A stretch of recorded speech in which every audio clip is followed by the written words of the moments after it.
โย่ให้สบายดีทำผู้ชมทุกท่านเลยเนาะโอเควันนี้มาอยู่กับข่อยอาจารย์นี่ว่าจะกินแมนชาแนลเนาะโอเควันนี้เรามาเล่นเกมไหมครับพ็อกเก็ตดิชั่นเวอร์ชัน 0.16.0 ตัวเต็มมาเนาะโอเควันนี้เรามาเล่นแมปมันอยู่ในแมปลอยกระทงเนาะแมปที่คนไทยสร้างเนาะก็มาลองเล่นเบิ่งก็ไปเบิ่งกันเลยว่ากติกาอย่างต่างๆเป็นเรื่องใดเนาะโอเคกันเลย let's go โอเคมาเนาะก็มาอ่านกันมันเลยสบายดียินดีต้อนรับเข้าสู่แมปลอยกระทงเนี่ยสร้างโดย YouTube นิพรเกมเมอร์เอานิพรเกมเมอร์โอเคพฤติกรรมเขาเลยเนาะเรื่องคือสาวคนหนึ่งพาเขาชวนเขาไปลอยกระทงเนาะสาวคนนั้นบอกว่าถ้าไปลอยกระทงจะลองเปิดใจให้จีบภารกิจเราต้องไปลอยกระทงกันเดี๋ยวเราต้องไปลอยกระทงกับเขาให้ได้โอเคกดห้ามทุบบล็อกยกเว้นถ้าจำเป็นโอเคถ้าจำเป็นจะแท็กทุบก็ได้นะว่าเนี่ยเปิดมอนสเตอร์ระดับ1เนาะแบบอีซี่เนาะโอเคห้ามเก็บของเอาของไปให้หมด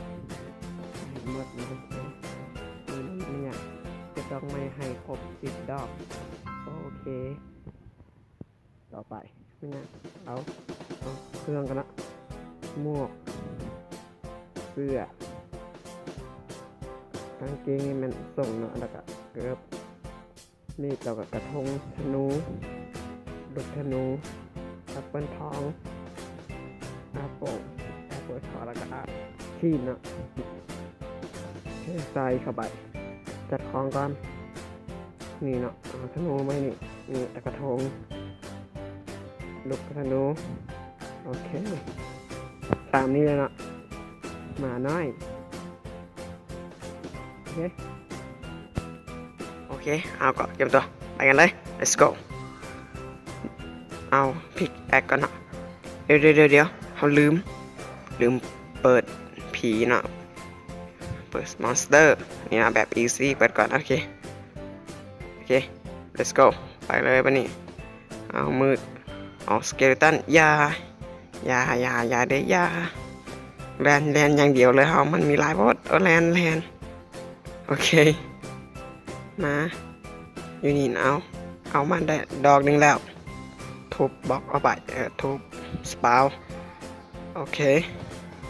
แลนอย่างเดียวเลยเขาเป็นอย่าง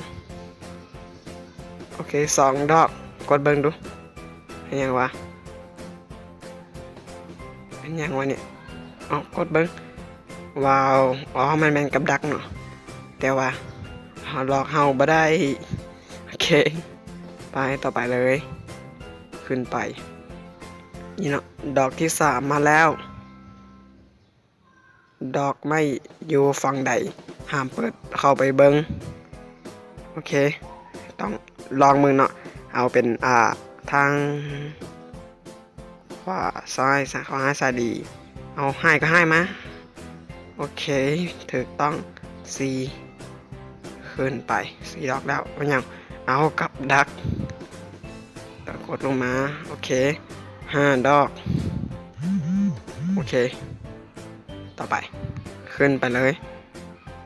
แลนอย่างเดียวแล้วเนาะทำให้มีหลายโพดอุปสูแลนเลยโอเค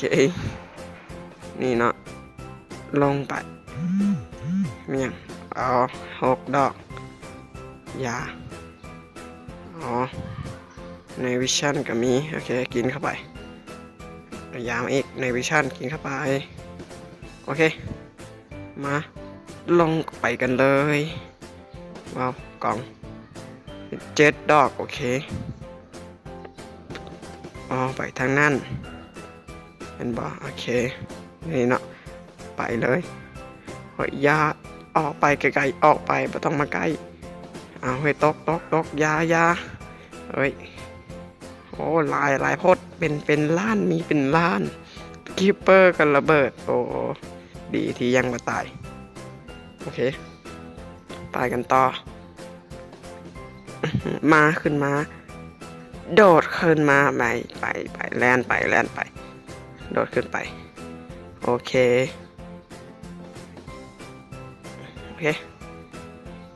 เอามาฮอดแล้วนะมาฮอดงานละ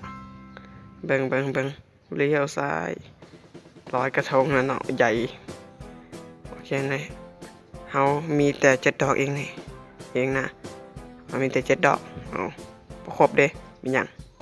เดี๋ยวอ่านเบิ่งก่อนเสียใจเด้ออาเจ้ามาช้าเกินไปสาวคนนั้นไปกับคนอื่นแล้วอ้าว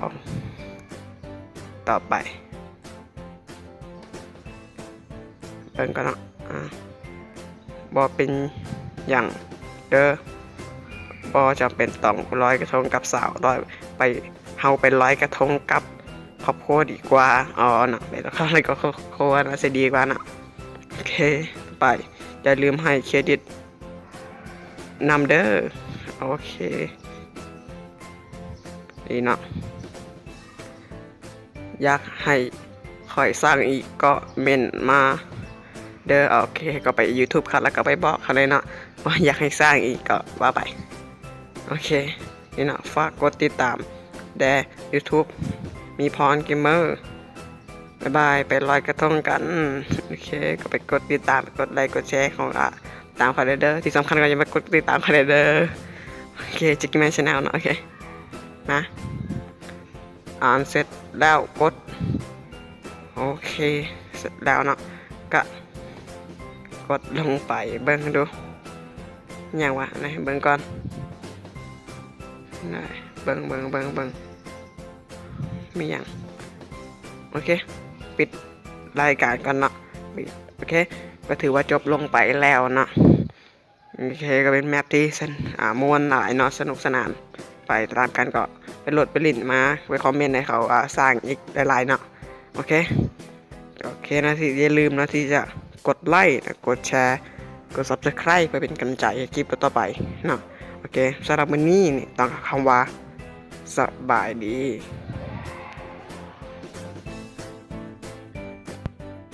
เดี๋ยวเขายังไม่ได้กดนี่เด้โอเคนะกดต่อเลยกดโอ้โหงานโอเคเป็นผู้เป็นเรื่อง